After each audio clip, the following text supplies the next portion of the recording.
10절 말씀 저희가 함께 읽고 말씀을 나누도록 하겠습니다. 10절 읽습니다. 시작. 그러나 주의 날이 도둑같이 올 것입니다. 그때 하늘은 큰 소리를 내며 떠나가고 그 구성 물질들은 불에 타 해체되며 땅과 그 안에 있는 모든 것이 드러날 것입니다. 그러나 주의 날이 도둑같이 올 것입니다. 주의 날이 있다라는 걸 우리가 기억해야 합니다. 우리의 날이 아니라, 우리의 타이밍이 아니라, 우리의 생각으로 만들어진 날이 아니라 하나님께서 정하신 날, 하나님의 타이밍, 하나님의 기준에 따라서 진행되는 그런 날입니다. 주의 날은 어떤 사람에게는 심판의 날이 될 것이고 또한 어떤 사람에게는 구원의 날이 될 것입니다. 법정 앞에 섰는데 어떤 사람은 유죄를 선고받고 감옥으로 들어가고 어떤 사람은 무죄를 선고받고 석방되는 그런 놀라운 일들이, 서로 반대되는 일들이 일어나는 시간이 주의 날입니다. 주의 날이 도둑같이 온다라고 기록하고 있습니다. 도둑같이 온다라는 것은 아무도 모르게 온다라는 의미입니다. 마태복음 24장 44절에 보면 예수님께서 이렇게 말씀하셨습니다. 아무도 생각하지 않는 시간에 인자가 올 것이다. 이 사람들이 이렇게 예측하고 저 사람들이 저렇게 예측하기도 하지만 사람들이 생각하지 못하는 그 시간에 마지막 때가 이르게 될 것이다 라는 의미입니다. 앞에 3장 초반부에 보면 이런 말씀이 있습니다. 하나님께는 천년이 하루 같고 하루가 천년 같다라는 것입니다. 마치 우리에게 주의 날이 천년같이 멀게 느껴지는 그런 사람에게는 마치 하루같이 짧은 시간처럼 금방 그 마지막 날이 도래할 수 있다는 것입니다. 그리고 하루가 천년 같다. 마치 그냥 내일 모든 지구가 멸망할 것이기 때문에 지금 아무것도 하지 말고 살아야 된다. 이렇게 생각하고 있는 사람에게는 그 하루가 천년같이 느껴질 정도로 한참 이후에 올 수 있다는 것입니다. 요점은 이것입니다. 아무도 생각하지 못하는 그 시간에 마지막 날이 올 것이다 라는 것입니다. 그리고 또 하나 우리가 깨닫게 되는 사실은 올 것이다 라는 확정적인 표현으로 쓰고 있다라는 거예요. 만약에 온다면, 내가 만약에 대학에 입학한다면, 만일 결혼한다면, 만일 취직한다면 이런 의미가 아니라 하나님께서는 도둑도 같이 주의 날이 올 것이다 라고 단언적으로 이야기하고 있다라는 것입니다. 여러분, 주의 날이 도둑과 같이 온다라는 것을 믿으십니까? 너무나 명확한 메시지입니다. 우리가 결론을 알면 우리의 삶이 달라질 수밖에 없습니다. 암살이라는 영화, 여기 저희 앵커리지에도 와서 상해에서 많은 분들이 보셨을 텐데 일제시대 때 독립운동했던 독립운동가의 이야기입니다.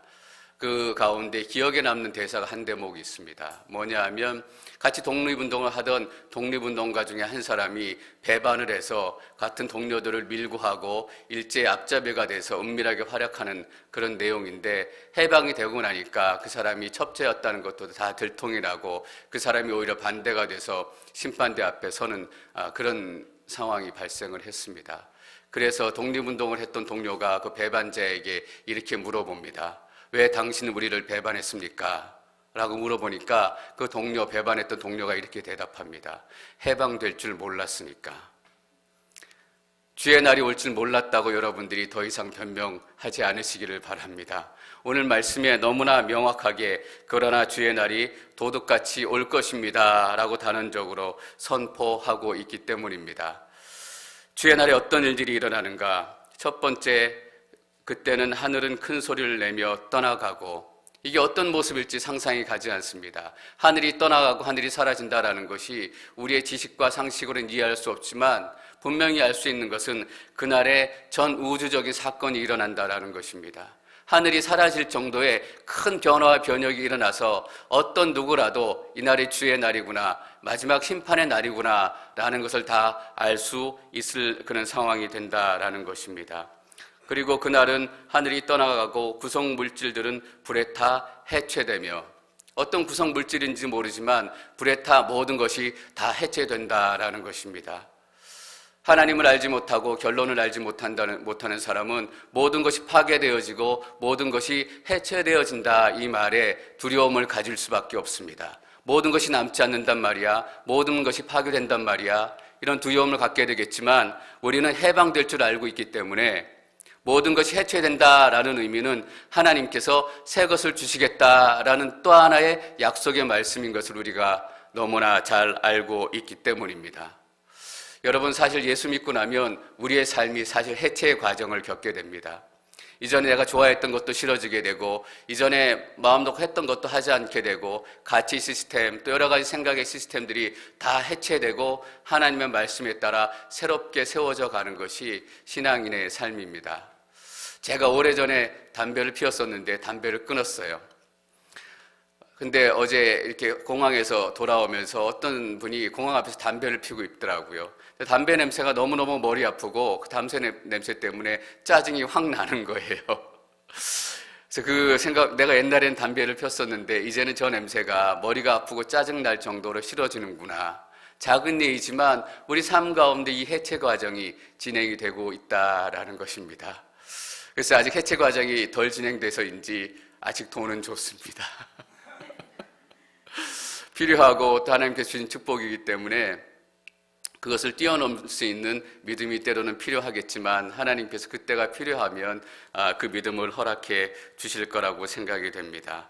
모든 구성 물질들이 다 불에 타고 해체가 되어지고, 제가 신앙생활을 하면서, 여러분들이 신앙생활을 하면서 조금씩 해체되어져 가고 새롭게 세워져 가지만 주의 날이 오면 모든 것이 한꺼번에 다 해체가 되어져서 이전에 있던 것들은 하나도 남지 않게 된다라는 것입니다.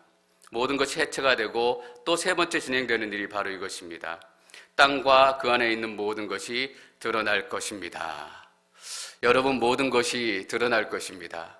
진짜와 거짓이 드러나게 되고, 입만 가지고 신앙생활했던 사람들과 정말 예수 바보로 살았던 사람들이 마지막 때가 되면 다 감추임 없이 드러나게 될 것입니다. 사람은 속일 수 있어도 하나님은 속일 수 없습니다. 사람들 앞에서는 경건한 척하지만 하나님 앞에서는 절대 통하지 않습니다. 여러분, 하나님 우리의 중심을 보시고 우리의 삶을 꿰뚫어 보시는 분이십니다. 마지막 때 하나님 앞에 서게 됐을 때 하나님께서 우리에게 아무 질문도 하지 않으실 거예요. 왜냐하면 굳이 물어보시지 않아도 우리 삶의 모든 것들과 우리 마음의 모든 것들을 다 알고 계시기 때문에 물어보실 필요가 없을 거예요. 그래서 아마 그냥 제가 상상해 보건대 마지막 때 하나님 앞에 서면 하나님이 이렇게 제 얼굴을 들여다볼 것 같아요. 제 기억이 나는데 하용조 목사님께서 인자하시고 늘 사랑으로 품으셨지만 영적인 권위가 있으시다 보니까 아무 말씀도 안 하시고 이렇게 가만히 쳐다보면 엄청 무서웠어요. 근데 여러분, 하나님께서 아무 말도 안 하시고 여러분도 이렇게 쳐다본다라고 생각해 보세요. 얼마나 무섭고 떨리겠어요. 우리 안에 있는 모든 것들이 다 드러나게 될 것입니다. 여러분, 우리 안에 모든 것들이 그날 갑자기 새롭게 이루어지는 것이 아니라 우리의 삶을 통해서 계속 쌓여져 간 결과다라는 것을 여러분 기억하고 계십니까? 갑자기 우등생이 될 수 없고 하루에 조금씩 공부해 나가야 우등생이 될 수 있다라는 것입니다. 저는 여러분들이 하나님이 쳐다볼 때 두려움에 떨지 않고 반가운 마음으로 씩 웃을 수 있기를 축원합니다. 하나님 반갑습니다. 또 하나님도 우리가 반가워서 웃을 수 있다면 주의 날 모든 것이 해체되고 불덩이에 씻겨져 내려가는 날이지만 그날이 얼마나 우리에게 영광스럽고 은혜와 감격의 날이 될지 여러분들이 기억하셨으면 좋겠습니다. 결론을 아는 사람은 당연히 이런 고민을 하게 됩니다. 그렇다면 내가 어떻게 살아야 할까? 내가 마지막 때 이런 결론을 가지고 있는데 내가 이 순간은 어떻게 살아야 할 것인가? 라는 고민이 당연히 있어야 할 것입니다. 11절 말씀 저희가 같이 읽습니다. 11절 시작. 이럴 것이니 여러분은 어떤 사람이 되어야 하겠습니까? 여러분은 거룩한 행실과 경건함으로, 거기까지 읽겠습니다. 모든 것이 해체될 것이니를 다시 한번 반복하고 있습니다. 분명히 여러분 안에 이런 결론이 주어졌는데 이런 결론을 가지고 있으면 여러분 삶이 어떻게 돼야 하는지 고민을 한번 해야 되지 않겠습니까? 라는 질문이기도 합니다. 여러분, 막연히 나는 나중에 어떤 사람이 돼야 되겠다라고 생각하는 거하고 내가 졸업하고 어떤 사람이 돼야 되겠다라고 생각하는 거하고는 천양지차입니다. 여러분들이 그냥 막연히 신앙생활 하실 수도 있어요. 옛날에 어르신들이 그런 얘기 많이 했어요.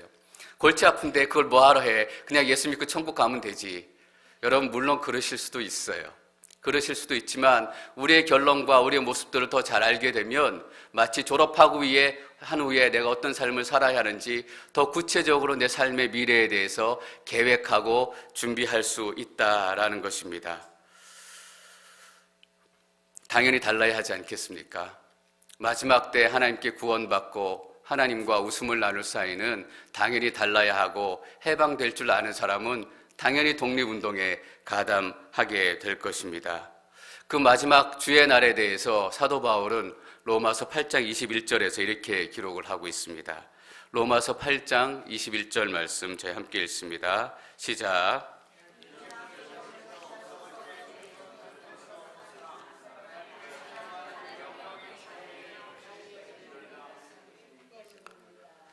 하나님의 자녀가 늘 영광의 자유에 이를 것이기 때문입니다. 그래서 이런 마음으로 살아야 된다라고 사도 바울은 그 앞절에서 이렇게 얘기합니다. 로마서 8장 18절 말씀 함께 읽습니다. 시작. 고난은 앞으로 우리에게 나타날 영광과 좋게 비교할 수 없다고 생각합니다. 사도 바울의 편지를 받았던 로마 교인들은 그 어느 누구보다 힘들고 어려운 삶을 살고 있었습니다. 아마 로마 지역에서 먹는 것도 어렵고 종으로 살고 있었고 비천한 계급으로 살고 있었던 사람들이 아마 절반 이상은 됐었을 것입니다. 그 사람들에게 지금 여러분들이 겪고 있는 고난은 앞으로 다가올 영광에 비하면 비교할 수도 없다라고 이야기하고 있습니다. 아마도 사도 바울이 보았던 비전을 다 이해하지 못했던 사람은 사도 바울이 나의 아픔을 안단 말이야. 내가 이렇게 어렵게 살고 하루하루 먹고 사는 것도 어렵고 몸이 얼마나 썩어 들어가는지 사도 바울이 몰라서 이런 얘기할 거야. 그래서 앞으로 영광에 대해서 너무 쉽게 얘기하는 걸 거야. 그러나 그렇지 않다라는 것을 우리는 너무나 잘 알고 있습니다. 어려움으로 치자면 그 어떤 누구보다 어려움의 삶을 살았던 사람이 사도 바울입니다. 근데 사도 바울이 지금 여러분이 당하고 있는 고난은 앞으로 여러분이 맞이하게 될 영광에 비하면 비교할 수도 없습니다 라고 이야기를 하고 있다라는 것입니다. 여러분, 이런 결론을 가지고 있는 우리가 어떤 모습을 가져야 할까? 첫 번째 얘기하고 있는 것이 바로 이것입니다. 거룩한 행실과 경건함으로 가만히 있고 도망가고 산속에 들어가서 기도원에 가서 있으라는 것이 아니라 이 말씀을 잘 보면 거룩한 행실과 경건함으로 살아야 한다라고 이야기하고 있다라는 것입니다. 이런 결론을 가지고 있고 영광스러운 미래를 가지고 있는 사람들은 영광스러운 소식을 가지고 삶의 현장으로 들어가야 된다라는 거예요. 여러분, 그 전에 시한부 종말로 이런 분들이 막 몇 월 며칠 이런 날에 모여서 멸망이 된다라고 해서 모여가지고 산에 들어가거나 아니면 그 자기친들의 교회에서 모여서 박수치며 기도하거나 이런 모습이 그들이 보여준 전부의 모습이에요. 그들이 자기 마음대로 예수님이 오실 날짜를 측정하고 계산했다라는 잘못도 있지만 마지막 때를 준비하는 진정한 성도의 모습을 보여주지 못했다라는 것이 더 큰 문제예요. 그들이 예를 들어 잘못 착각을 해서 자신들의 날짜를 계산해서 신학적인 실수나 신앙적인 실수를 했을지라도 마지막 때를 살아가는 성도의 모습이 어떤 모습이 되어야 할지 정확히 보여주었다면 날짜가 틀린 것은 문제가 되지 않았을지도 모르겠어요. 그러나 그들이 마지막에 보여준 모습은 산속에 들어가서 숨거나 아니면 교회에 앉아서 박수치면서 그냥 노래하거나 이것이 다였다라는 거예요. 그런데 베드로는 산속으로 들어가고 모여서 박수치라라고 얘기하고 있는 것이 아니라 거룩하고 경건한 삶의 현장으로 들어가라라고 이야기하고 있다는 것입니다. 여러분, 하다못해 운동선수도 다르게 산다라는 거예요. 거룩하다라는 것은 무엇입니까? 구별된다라는 것이고, 구별된다라는 것은 다른 삶을 살아간다라는 의미예요. 운동선수들은 우리가 보기에도 분명히 다른 삶을 살아요. 경기를 앞두고 음식을 조절하고 운동을 하고, 그래서 우리가 보면 저 사람 운동선수구나 라는 것을 금방 알 수 있어요. 우리 크리스찬은 당연히 다른 사람들과 다른 삶을 살아야 하지 않겠습니까? 다른 사람들하고 똑같이 살아가는 것이 아니라 거룩한 하나님의 백성은 누가 보아도 저 사람은 크리스찬이고 다른 모습이구나라는 것을 알 수 있어야 한다라는 것입니다. 여러분, 예수님 만나면 얼굴이 변한다라고 얘기들 해요. 달라질 게 없으면 얼굴이라도 달라져야 돼요. 그래서 이전과 달라진 얼굴을 통해서라도 내가 다른 사람이 됐다라는 것을 보여주어야 합니다. 40이 넘으면 자기 얼굴에 책임을 져야 된다라는 우리의 옛말이 있습니다. 크리스찬은 그야말로 자기 얼굴에 책임을 져야 합니다. 그전에 인상 쓰고 욕하고 불편하게 살았던 그 삶이 예수님 믿고는 그 얼굴이 변화되어져서 누가 보든지 예수 믿고 얼굴이 바뀌었다라고 얘기할 수 있을 정도가 돼야 된다라는 거죠. 마지막 때를 준비하는 성도의 모습은 뭐가 중요한지, 뭐가 중요하지 않은지 분명히 알고 살아가야 하는 것입니다.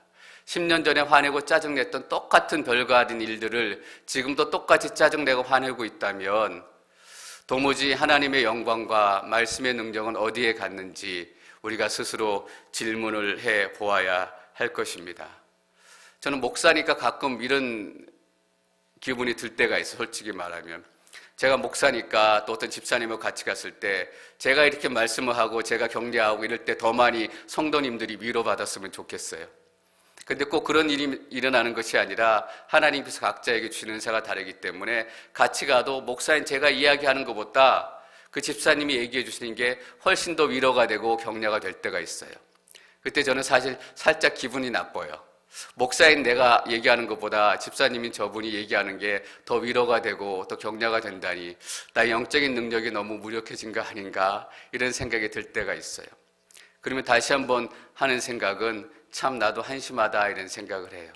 내가 정말 저분을 위로하고 싶고 격려하고 싶은 게 진짜 마음일까? 아니면 내 말을 통해서 위로받아야 하고 내 말을 통해서 격려받아야 하는 것이 진짜 내 마음일까라는 거예요. 하나님의 말씀에 비추어 보면 얼마나 그 생각들이 하찮고 어줍지 않은 생각이라는 게 다시 한번 제 마음에 들어오게 돼요. 이런 경험들이 비슷한 경험들이 너무나 많을 거라고 생각이 돼요.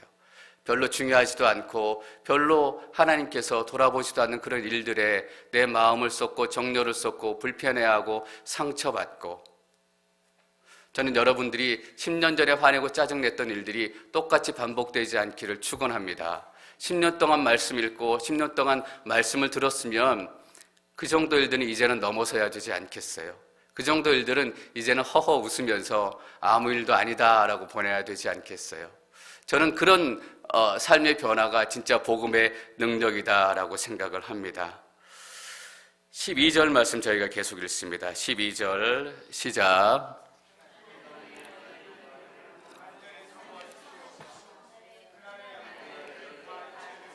그 구성 물질들이 불에 녹아버릴 것입니다.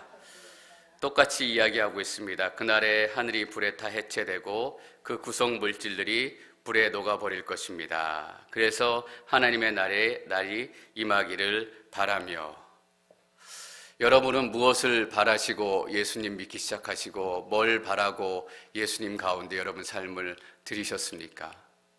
여러분 예수님 믿는다는 것은 기독교를 우리의 신학으로 갖는다라는 것은 조금 더 배부르고 조금 더 편하고 조금 더 안락한 삶을 사는 게 목적이 아닙니다.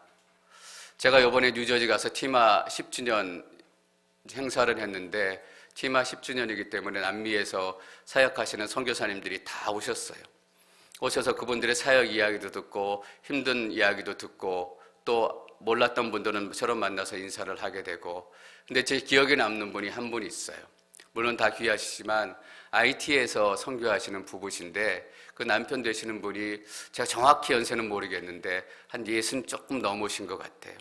아마 직장을 인퇴하시고 내 마지막 삶을 하나님께 드려야 되겠다라고 결단하셔서 IT에 몇 년 전에 4년 전에 한 번 아우리티를 가셨다가 그때 IT로 다시 헌신하고 돌아와야 되겠다라는 결심을 하시고 직장도 정리하고 선교사 파송을 받으셔서 IT로 가셨어요.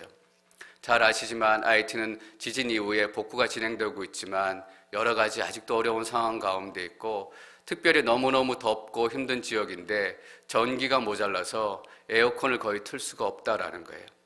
그 연세 많으신 그 선교사님께서 1년에 3분의 2는 땀에 절어서 지내신다라는 거예요. 말리지 않고 에어컨이 없고 시원한 그런 것이 없기 때문에 1년에 3분의 2 이상을 땀으로 젖어서 생활하니까 얼마나 건강이 악화되셨겠어요. 몸도 연약해지시고 여러 가지 몸에 어려운 일들이 생기셨는데 특별히 이번에는 갑상선에 암이 생기셔서 암 치료하시러 나오셔가지고 암 수술을 받고 회복 중이시더라고요. 그런데 이런 말씀을 하시는 거예요. 이번 여름에 IT로 사역팀들이 많이 들어오는데 제가 수술 받고 아직 완쾌는 되지 않았지만 한번 들어가 보려고요. 들어가서 제 건강이 견디나 한번 보려고요. 말씀을 들어보니까 웬만하면 거기서 버티시려고 그러시는 것 같아요. 여러분, 예수님 믿고 사는 게 좀 편안하고 좀 건강하고 좀 넉넉하게 사는 거라면 그분이 그 아픈 몸을 이끌고 내가 견딜 수 있나 한번 들어가 보게요. 이런 말씀을 절대로 하시지 않을 거예요.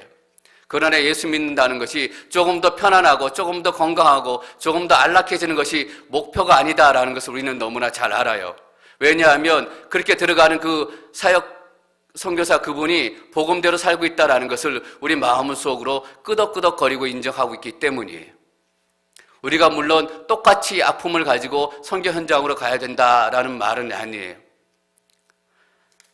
하나님의 날이 임하기를 바라며 도대체 우리는 뭘 바라고 예수 믿고 있는가? 뭘 바라고 교회 다니고 있는가라는 것을 다시 한번 우리 스스로에게 질문해 봐야 된다라는 거예요. 이 질문에 우리가 정직하게 대답할 수 있다면 조그만 일로 싸우고 조그만 일로 다투고 조그만 일로 서로에게 삐지지 않는다라는 거예요. 내가 조금 아파도 조금 불편해도 내가 조금 다른 사람에게 무시당해도 그러려고 예수 믿는 거 아니잖아요. 교회에 나와봐 마음이 편안해져. 교회에 나오면 나왔더니 담배도 끊고 술도 끊고 딴 사람이 됐어.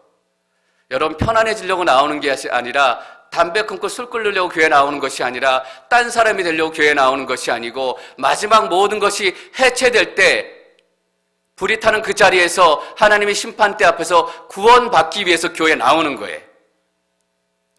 때로는 아프고 때로는 건강하지 못하고 때로는 다른 사람에게 무시당할지라도 이 놀라운 영광의 자리가 있기 때문에 그 시간들을 우리가 이겨낼 수 있다라는 거예요. 연약한 몸을 이끌고 그 어려운 곳에서 들어가서 건강이 더 나빠질 수도 있지만 그것보다 더 놀라운 영광이 그 삶 가운데 있다라는 것을 깨닫기 때문에 해방이 될 거라는 걸 알기 때문에 여러분, 우리도 해방될 거라는 거 다 아시잖아요. 근데 우리는 여전히 같은 자리에 머물러 있고 목회자인 저도 똑같은 자리에 머물러 있다라는 것을 깨닫게 돼요. 제가 이번에 뉴저지 가서 여러분들 만나고 또 이야기하고 좋은 교제의 시간을 보내고 또 많은 배움을 가졌지만 제 마음 가운데 하나 남는 게 있어요. 내가 과연 앵커리지 온누리 교회에서 복음을 전하고 있는가라는 질문을 수십 차례 저에게 던졌어요. 하나님의 말씀을 전한다고 하면서 정말 하나님의 말씀을 전했는가? 복음을 전한다 하고 하면서 정말 복음의 메시지를 여러분 가운데 전했는가라는 질문을 저에게 계속 던지게 되는 거예요. 설교 잘한다 못한다 그런 사람들의 칭찬은 아무것도 아니다라는 생각이 드는 거예요. 무엇을 바라고 예수를 믿는가? 우리가 무엇을 기대하고 바라야 되는가라는 것을 여러분에게 정확히 알려주지 않는다면 하나님의 날이 임하기를 바라며 하나님의 날이 시작이 되면 이런 일이 일어난대요. 13절 말씀 함께 읽겠습니다. 13절 시작. 지배하는 새하늘과 새 땅을 바라봅니다. 새하늘과 새 땅이 있어요. 여러분, 새 직장, 새 집, 새 만남, 새 사람은 사람들이 해줄 수 있어요. 그러나 새하늘과 새 땅, 완전히 새로운 인생은 하나님밖에 주실 수 없는 거예요.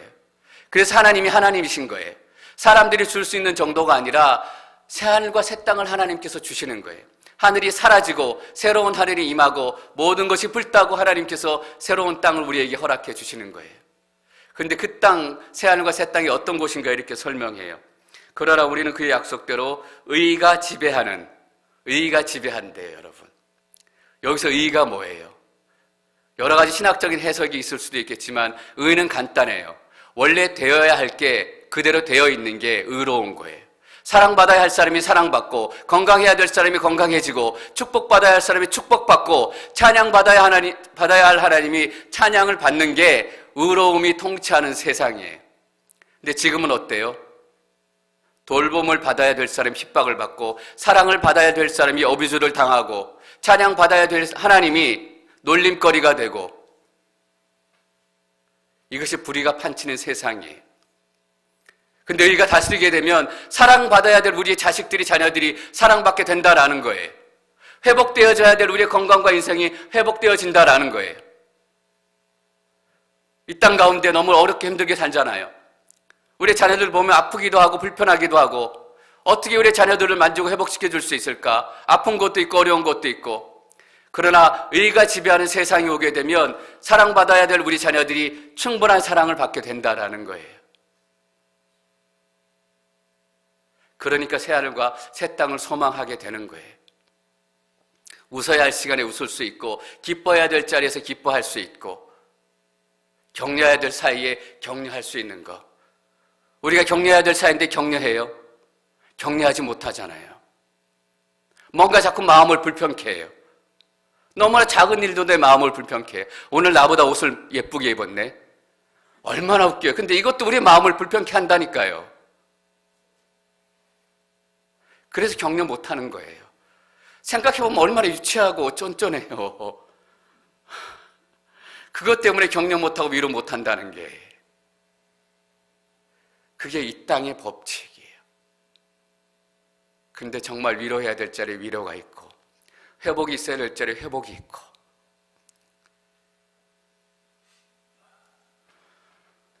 제가 오늘 두 가지 좀 마음 아픈 소식을 들었어요.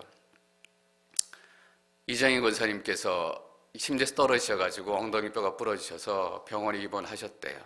그래서 수술을 하셔야 되는데 병원에서 어떻게 할까 아마 이수자 집사님하고 지금 계신 것 같아요. 그리고 또 유미자매는 임신한 지 30개월밖에 안 됐는데 40개월 돼야 이제 만삭이 되는 거잖아요. 30개월 만에 조산의 위험이 있어가지고 지금 병원에 입원해 있어요.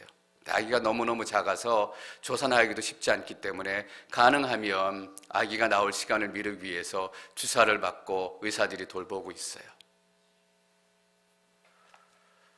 왜 그런 일들이 일어나는지 모르지만 이 땅의 모습들이 그렇다라는 거예요.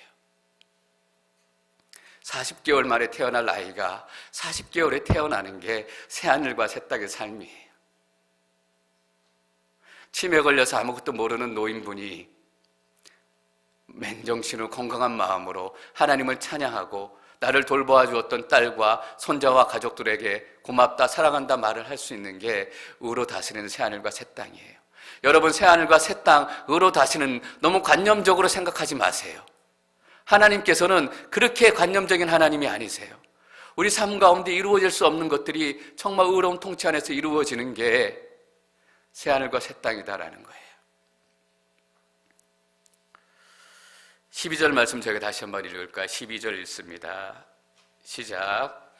하나님의 날이 임하기를 바라며 간절히 사모하십시오. 그날에 하늘이 불타 해체되고 그 구성 물질들이 불에 녹아 버릴 것입니다. 간절히 사모하십시오라고 그렇게 있어요. 하나님의 날이 임하기를 바라는 정도가 아니라 간절히 사모하십시오. 여러분, 간절히 사모하십시오라는 이 원어적인 의미에는 빨리 오도록 사모한다라는 의미를 가지고 있어요. 그냥 오도록 마음만 간절히 사모하는 게 아니라 더 빨리 하나님의 날이 임하고 더 빨리 하나님의 마지막 날이 임해서 이것들을 다 끊을 수 있는 그 시간들을 간절한 마음으로 기다린다라는 얘기예요. 여러분, 어떻게 하면 이 소망의 시간을 빨리 이룰 수 있을까요? 예수님께서 답을 주셨어요. 땅끝까지 이 복음의 말씀이 증거되면 그때 인자가 오리라 라고 말씀하셨어요. 어떻게 하면 이 마지막 주님의 때 새하늘과 새 땅을 빨리 오게 만들 수 있어요? 물론 우리의 힘으로 되는 건 아니지만 예수님께서 우리에게 그 가능성을 열어주셨어요. 하나님 말씀이 더 빨리 증거되어지고 땅끝까지 복음의 소식이 전해지면 어떤 의미예요? 믿음의 사람들이 믿음대로 살고 크리스찬들이 하나님의 말씀대로 살고 교회가 교회의 모습을 가지고 교회의 능력을 가지고 살게 되면 마지막 때가 빨리 온다라는 거예요. 여러분, 마지막 때를 늦게 오게 할 방법이 있어요. 믿음의 사람들이 엉망진창으로 살면 돼요. 교회가 지금처럼 맨날 싸우고 엉망진창으로 능력 없이 살면 돼요. 그럼 복음이 들려질 사람들에게 복음이 들려지지 않고 하나님이 택한 사람들이 믿음의 구원을 얻는 것이 자꾸 늦어지면 마지막 때도 늦게 오고 새하늘과 새 땅도 늦게 오는 거예요. 여러분 새하늘과 새 땅이 늦게 오는 거 원하시면 마음대로 사시고 교회에서 교회가 엉망이 되도록 만드시고 그러면 마지막 주의 날은 더 늦게 더 디게 올 거예요. 그런데 우리의 삶은 더 피폐해지고 더 어두워지고 더 어려워지고 왜냐하면 그 가운데 세상은 더 타락하고 더 폭력적이 되고 더 음란해지고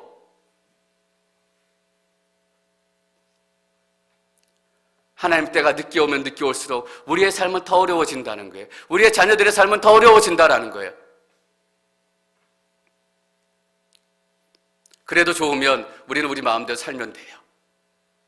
하나님께서는 구원의 수가 다 차기까지 마지막 때를 허락하지 않으실 것이기 때문이에요. 근데 너무너무 힘든 삶을 살아가요. 요즘에 얼마나 끔찍한 얘기가 많아요. 얼마나 끔찍한 소식이 많아요. 여러분, 우리의 자녀들이 제대로 살아갈 수 있겠어요? 미국에서는 화장실 범함 때문에 난리잖아요.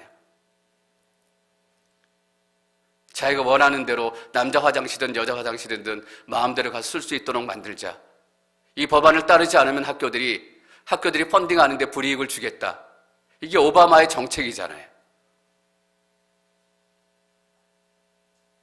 우리가 거기에 동조해서 같이 살면 마지막 때는 더 멀어질 거예요. 그러나 더 힘들고 우리의 자녀들은 더 어둠 가운데, 더 억압 가운데 비참하게 살아야 되는 거예요. 술의 노예가 되고, 마약의 노예가 되고, 죄의 노예가 되고, 섹스의 노예가 되고, 폭력의 노예가 되고.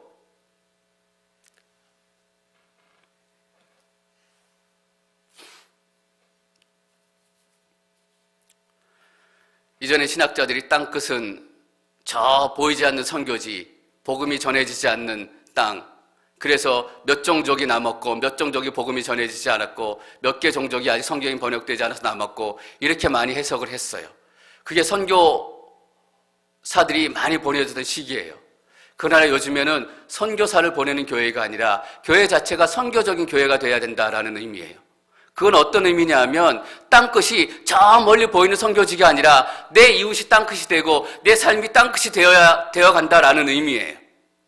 내 삶 가운데 내가 복음을 제대로 전하지 않으면 저 선교지에서 어떤 일이 일어나고 있던 여전히 하나님의 구원의 때는 멀다라는 거예요. 여러분, 땅끝에 살아가는 인생, 땅끝에 살아가는 믿음의 생활이 바로 그런 거예요.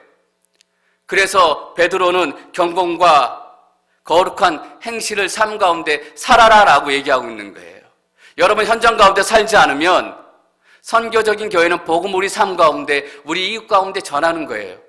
너무너무 간단해요. 복잡한 이론들이지만 내 친구에게 복음을 전하고 내 친구의 크리스찬으로 살아가는 모습을 증거하고 이게 선교적 교회예요. 우리 한 사람 한 사람이 교회가 돼서 나가서 사는 거예요. 그렇게 살면 여러분 얼마나 소망이 돼요. 새하늘과 새 땅이 금방 온다라는 거예요.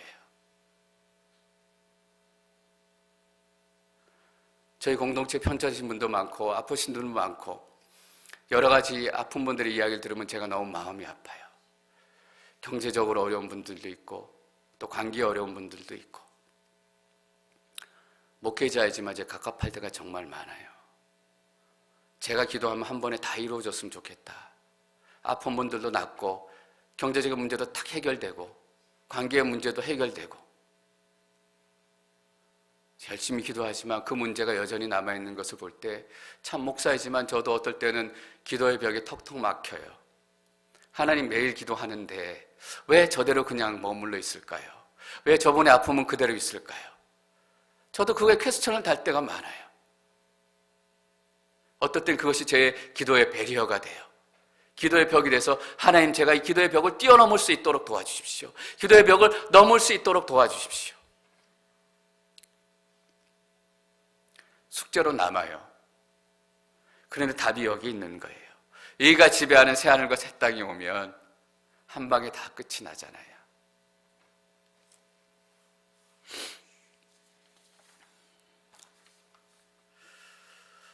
우리가 제자 훈련을 왜 합니까? 우리가 이전에 죄의 모습으로 살고 이전의 습관으로 살고 구원은 받았지만 그 모습을 버리기 어렵기 때문에 교회에서 훈련 받아요. 그래서 살아가는 훈련을 교회에서 받아요. 어떻게 하면 이전의 죄의 습관, 이전의 육체의 패턴을 버리고 말씀대로 살아갈 수 있을까? 너무나 오랫동안 그렇게 살아왔기 때문에 잘 안 되는 거예요. 담배, 술 끊는 것도 그렇게 어려운데 이전의 내 생각과 패턴을 끊기가 너무너무 어려운 거예요. 그냥 나가니까 구원은 받았는데 똑같이 살고 똑같이 다른 사람들에게 거짓말하고 똑같이 짜증내고 안 되는 거예요. 그래서 교회에서 훈련을 받아요. 이렇게 살아야 된다. 훈련을 받아요. 또 훈련 받고 은혜 받고 거기서 끝나면 안 되잖아요. 그래서 나가서 살아야 되는 거예요. 그래서 그 훈련이 필요하다라는 얘기를 14절에서 하고 있습니다. 14절 말씀 저희가 함께 읽습니다. 14절 시작.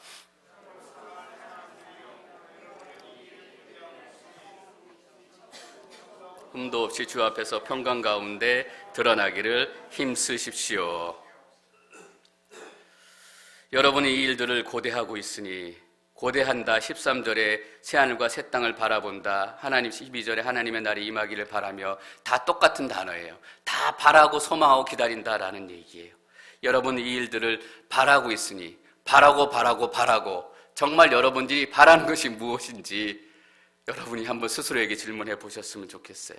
점도 없고 흠도 없이 주 앞에서 평강 가운데 드러나기를 어떻게 하라고 기록되어 있어요? 힘쓰십시오라고 되어 있어요. 은혜로 구원받지만 넋 놓고 있으라라고 절대로 성경은 얘기하지 않아요. 힘쓰라고 얘기해요. 힘쓰고 훈련받고 힘쓰고 그 모습을 살아내려고 애를 쓰고 힘을 쓰고 진을 다하도록 노력해야 된다라는 얘기예요. 내 삶에 한 점의 흠도 없고 한 점의 점도 없이 주 앞에 설 수 있도록 내가 힘쓰고 이 땅의 삶 가운데서 노력하고 나아가야 된다라는 거예요.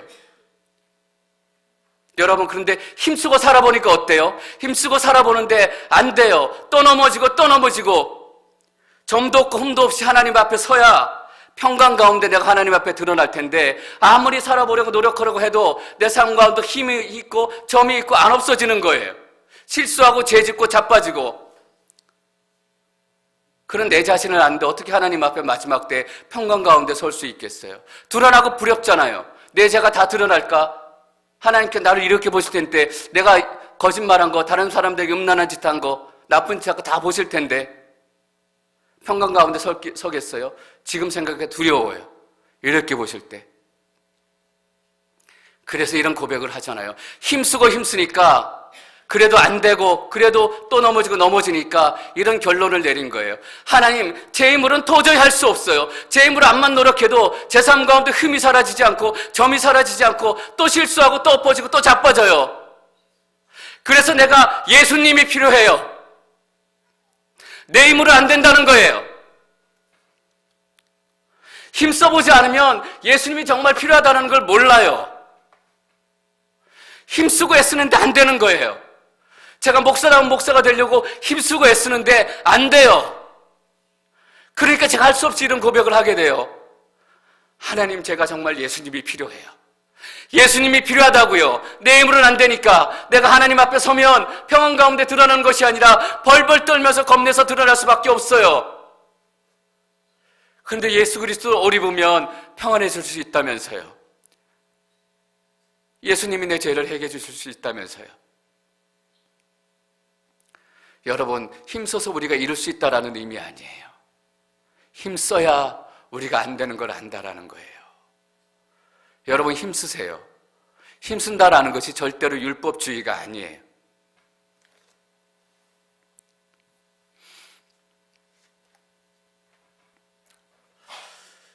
그래서 예수님이 필요합니다. 그래서 종국에는 다른 거 다 없어도 예수님 한 분이면 족합니다 라는 고백을 하게 되는 거예요. 17절, 18절 말씀 저희가 함께 읽습니다. 시작.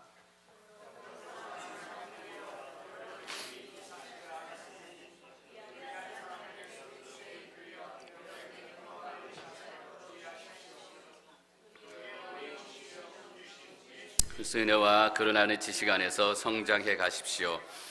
영광이 이제 영원토록 그분께 있기를 빕니다. 사랑하는 사람들이, 여러분은 이미 이 사실을 알았으니 여러분 해방된다는 거 아셨죠? 이 사실을 잊지 말아야 한다는 거예요. 잊지 않기 위해서 어떻게 해요? 여러분, 학생들이 잊지 않기 위해서 공부도 하지만 또 시험도 보고 여러 가지 과정을 거쳐요. 우리가 훈련받은 거 또 오늘 해방이 있다라는 것을 잊지 않기 위해서는 그걸 가지고 살아야 된다라는 거예요. 살지 않으면 다 잊혀지고 까먹어져요. 그래서 이 사실을 잊지 말라고 얘기하고 있고, 불의한 사람들의 속임수에 끌려 여러분의 경감을 잃지 않도록 주의하십시오.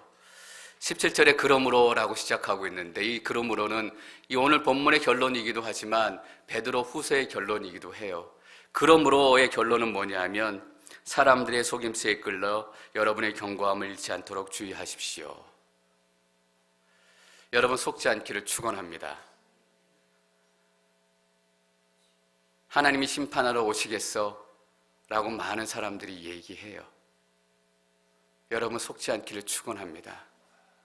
베드로의 시대에도 그런 사람이 있었다라는 거예요. 자기 마음대로 해석하고 16절에 보면 사도 바울이 똑같은 자기와 같은 얘기를 했대요. 편지에서.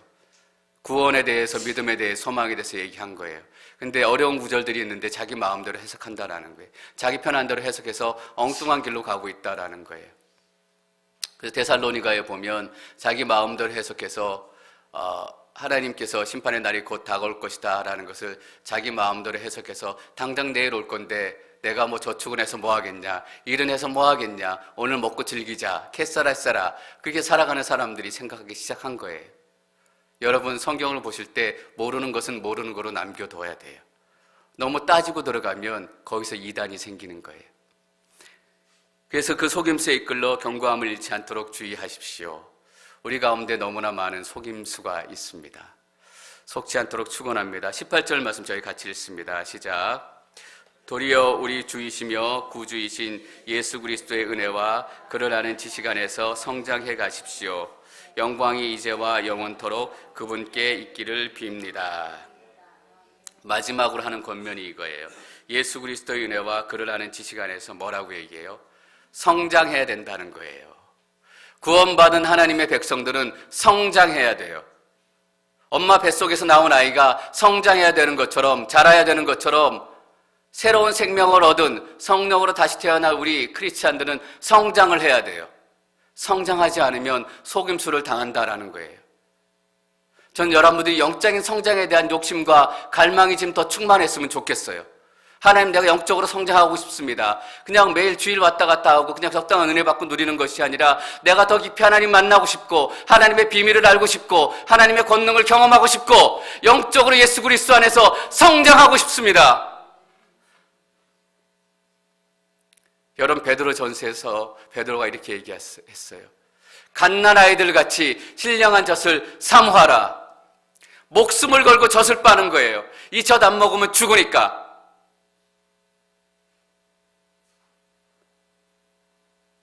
우리 교회가 영적으로 한 단계 더 성장해야 돼요. 여기 머물러 있으면 안 돼요. 우리가 선교적인 교회가 되고 여러분 한 사람 한 사람이 나가서 교회로 살아가기 위해서는 이 정도는 안 돼요. 여러분 밖에 나가면 얼마나 세상이 간악하고 교활하고 철저한지 아세요? 이 정도로 대충대충 가다가는 아무것도 안 돼요. 우리도 하나님 때가 멀어지게 만드는 한 교회에 불과할 거예요. 한 사람에 불과할 거예요. 그때를 당기는 교회가 돼야 되잖아요. 그때를 당기는 믿음의 사람들이 돼야 되잖아요. 영적으로 성장해야 됩니다. 베드로가 베드로 후서를 마치면서 마지막 결론으로 우리에게 주는 교훈이 이겁니다. 여러분 예수 그리스도 안에서 성장하십시오. 저도 성장하고 싶은 욕심이 들어요. 여러분 성령 충만하시기를 축원합니다. 말씀 충만하시기를 축원합니다. 우리가 그런 교회가 됐으면 좋겠습니다.